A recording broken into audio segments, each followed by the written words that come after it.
Okay, let's jump into this. Think about this for a second. A college football team, maybe not always in the spotlight, right? Right. They start their season facing this really tough schedule, like a gauntlet. Brutal opening weeks. Exactly. 4 weeks, tough games, and somehow, maybe against what people thought, they come out 3-1. Yeah, that's the FIU Panthers we're talking about. Under Coach DeGlesser Hardunkachud, their 2025 start. It's not just the wins and losses, is it? It's how they navigated that tough stretch and, built some real momentum. Yeah. So for you listening, this is kind of your shortcut to figuring out how they actually did it. It's always interesting when a team outperforms those early expectations. And for this deep dive, we've got this great early season debrief covering their first 4 weeks. Weeks 1 through 4, got it. Yeah. And our mission here is really to pull out the key stuff from that debrief, help you understand not just what went down, but why it actually matters for their season. So, key players, trends popping up. Exactly. Key performances, emerging trends, where they need to improve, definitely, and even a little peek at their recruiting, who they're bringing in. Perfect. So if you want the quick but still thorough lowdown on FIU's start, this is where you get it. That's the plan. We'll go game by game, look at the standout guys, dig into the team's strengths and weaknesses, and then check out those first couple of recruiting commits. Sounds good. Let's dive in. What jumps out right away is just how they handled this opening schedule. It looked really challenging beforehand. No kidding. So let's start there with that opening gauntlet, Week 1 Arkansas State. What did that tell us? Well, it was close, a 14-13 loss on the road. And the debrief, it really points to one main thing. They struggled to finish drives. Okay. Moved the ball okay between the 20s, but got sloppy in the red zone, cost them points multiple times. So not like they were getting completely shut down, just couldn't punch it in. Pretty much execution issues when the field got tight. And didn't they lose their tight end, Dallas Payne, early in that game too? That must hurt. Yeah, big loss. Payne went out early. Definitely impacted their passing game, probably especially in those red zone situations. Tough break. And even with their leader on defense, linebacker Johnny Chaney Jr. making plays, they still gave up that late score to lose it. Ouch. Yeah, a rough start. But the way they bounced back in week 2, that was pretty impressive. Against Appalachian State, right? Home opener? Yep, 31-23 win. And this game, it really showed off Keon Jenkins, the QB, being efficient. And Keyshawn Owens, he was super versatile. They got an early lead. What felt different compared to week 1? Did they fix those red zone issues? It seemed like it, yeah. The offense looked much smoother, but the craziest stat from the report for that game. Lay it on me. Third downs. They converted in 12 out of 13. Wait, 12 for 13? Are you serious? That's insane. Insane. That's just phenomenal execution. Tells you a lot about the play calling, the O-line, Jenkins. Just clicking. That's how you control a game. Keep the chains moving, wear out the other defense. Yeah, absolutely. Total control on offense that day. Now, defensively, the debrief says they were still a bit shaky. Oh, how so? Gave up some big plays, particularly on jump balls downfield. And they dropped an interception again, a potential turnover they just couldn't secure. Okay, so still some defensive concerns, but they held on late. They did. Found a way to close it out. Then came week 3. The Shula Bowl against FAU, always a big one. Huge rivalry game. And it was a nail-biter, 24-21 win for FIU. Came down to a last-second field goal by Alejandro Prado. A 44-yarder to win it. Clutch. Very clutch. And the offense, statistically, they were moving the ball again. Like 468 total yards. Jenkins threw for over 302 scores. And Owens, was he involved again? Oh, yeah. Owens had 3 total touchdowns. Running, receiving, the whole package. So tons of yards, Owens scoring. Why was the game so close then? 24-21 suggests FAU hung around. Turnovers. That's the key thing the report highlights. 3 offensive turnovers by FIU. Ah, there it is. That kept FAU right in it.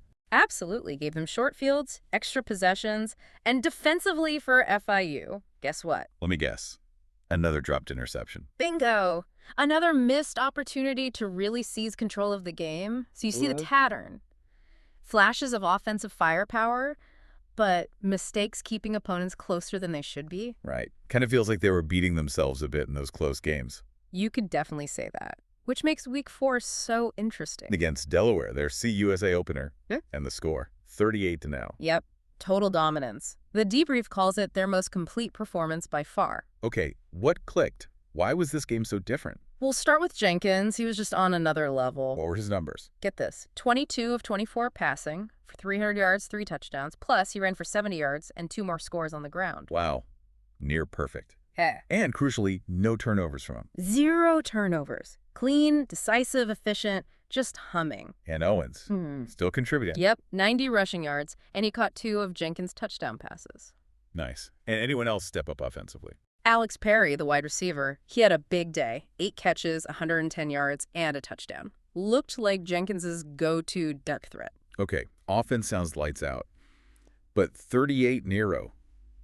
The defense must have finally put it all together, too. Oh, completely. A shutout. They allowed just 92 total yards for the entire game. 92 yards, that's stifling. 4-7 3-and-outs. It wasn't just a good performance, it was totally suffocating. A massive leap from what we saw earlier. What was the difference? Better pressure? Better tackling? The debrief suggests all of the above. Better tackling, more pressure from the D-line, tighter coverage. Looked like a unit that finally played up to its potential. Huge confidence boost, you'd imagine. No doubt. Seeing that kind of defensive turnaround is huge. Yeah. Which kind of leads us nicely into talking about the key guys making this happen, right? Exactly. Let's talk key players driving this 3-1 start. Got to start with the QB, Keon Jenkins. For sure. We mentioned his efficiency, the monster Delaware game. He's clearly the guy making the offense go. But the reports also flag that one critical area for him. The turnovers we talked about. Weeks 1 and 3. Precisely. The debrief suggests it might be a mix of trying to do too much in tight spots, maybe some decision-making under pressure. Limiting those giveaways, especially in close games, that's going to be huge for how far this team can go. Makes sense. Ceiling often depends on the QB protecting the ball. Then there's Keyshawn Owens. The reports call him their most dynamic offensive weapon. And it's easy to see why, right? He's doing it all. Running the ball effectively, catching passes out of the backfield or split out wide, leading the team in touchdowns. How much of a matchup nightmare is that for defenses? Having a guy who can hurt you on the ground and through the air like that. It's a massive headache. Do you treat him like a running back, use a linebacker, but then can that linebacker cover him on a route? Right. Or do you use a safety, maybe pulling a guy out of deep coverage? Exactly. He forces difficult choices, creates mismatches, opens things up for other guys too, like Alex Perry. Yeah, you mentioned him stepping up against Delaware. Seems like he's becoming that main vertical threat for Jenkins. Looks that way. That 110-yard game wasn't a fluke. He was getting open downfield. And what about Dallas Payne, the tight end who got hurt in week 1? When he's healthy, what does he bring?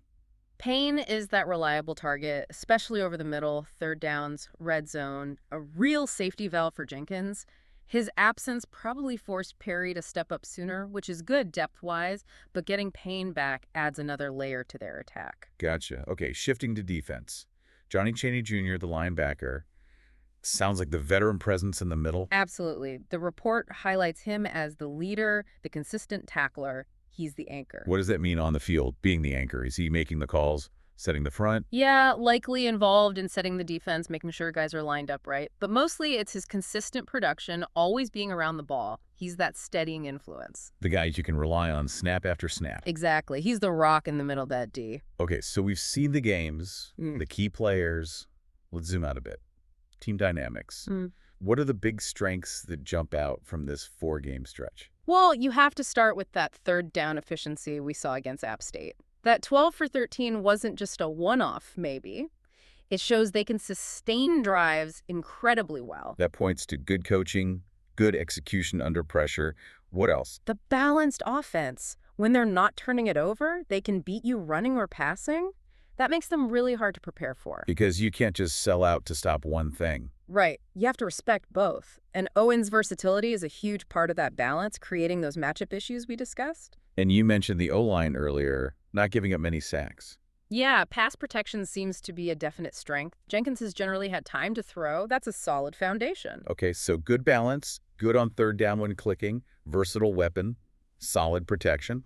What about the flip side? The critical areas they need to fix. Number 1, gotta be the turnover margin. Those giveaways in weeks 1 and 3 were nearly fatal. It's not just losing the ball. It's momentum, field position. All of it. Decision-making under pressure, ball security, whatever the cause. They have to clean that up. It feels like the biggest thing holding them back from being consistently dominant. And tied to that, maybe, is the red zone efficiency, leaving points on the field against Arkansas State and FAU. Yep. That week 1 loss especially, you look back at missed red zone chances. Is it play calling? Execution when things get tight? Probably a bit of both. Need to convert those opportunities into touchdowns, not field goals or turnovers. Okay, turnovers, red zone. What else defensively besides just tightening up generally? Getting takeaways, It's kind of baffling. 0 interceptions through 4 games. Despite dropping several, you said. Exactly. They're getting their hands on the ball, they're in position, but they just haven't finished the play with a pick. That's got to change. Turnovers are huge momentum swingers. Is that technique, focus, just bad luck? It could be all 3. Sometimes it just takes 1 to break the dam. But related to that is limiting those big plays, especially jump balls downfield. The secondary needs to be more consistent in contested situations. So lots to like, but clear areas to work on if they want to really make noise in CUSA. Definitely. The potential is there, especially after that Delaware game showed what they can look like. All right, let's shift gears slightly. Look towards the future. Recruiting is always humming along. What's the news on their first commitments for the next class? Got 2 significant ones highlighted in the debrief. First is Bernie Lieber. He's a safety from Fort Lauderdale. Okay. Stars. 3-star kid. Yeah. Listed about 5'10", 191 pounds. They call him a coverage specialist. What does that usually mean? Good in pass defense, obviously, but playing safety. Yeah, likely means his strength is reading routes, covering receivers from that safety spot, maybe man-to-man on tight ends or slots sometimes. He's projected at free safety for them. And what was the draw for him to FIU? The big thing mentioned is playing time. He sees a chance to compete early. The depth chart at free safety has 2 juniors and a sophomore, so there's a path for him to get on the field quickly. Smart recruiting pitch by FIU and smart choice by the kid if early playing time is key. Who's the other commit? Cliff Muamba. Another safety, this one from Largo, Florida, also a 3-star coverage specialist. Size? Bit bigger, 6'1", 206 pounds, projected more as a strong safety. And his reason for picking FIU. For Muamba, the report says staying close to home was a big factor. And similar to Lieber, the depth chart looks favorable for early reps, 2 junior strong safeties currently there. So 2 3-star safeties, both focusing on coverage, both seeing a path to playing early. Seems like a clear strategy there. Yeah, addressing defensive needs and selling that opportunity. Makes sense. Okay, so wrapping this all up, we've gone through FIU's surprising 3-1 start, the ups and downs, the key guys. Hopefully you feel like you've got a really good handle now on how their season is kicked off. Yeah, it's been a fascinating start. And the big picture, if they can keep playing like they did in week 4, especially that defensive intensity. And clean up those turnovers and red zone issues. Right. If they do that, they've definitely got the pieces to make a run in Conference USA. The talent seems to be there. It really makes you think, though, doesn't it? You look at that 3-1 record, some great stats, players stepping up. But then you see those little moments, a dropped interception here, a stalled red zone drive there. Those fine margins. Exactly. How those seemingly small details are often the difference between winning and losing, especially in close games. It makes you wonder if they just master those specific areas. How much better could they be? Could it take them from a good team to a conference contender, maybe even a champion? Precisely. It shows how critical execution in those high-leverage moments is, not just for one game, but for defining a whole season, maybe even the program's trajectory. Just something to think about, how those tiny details can have such huge implications.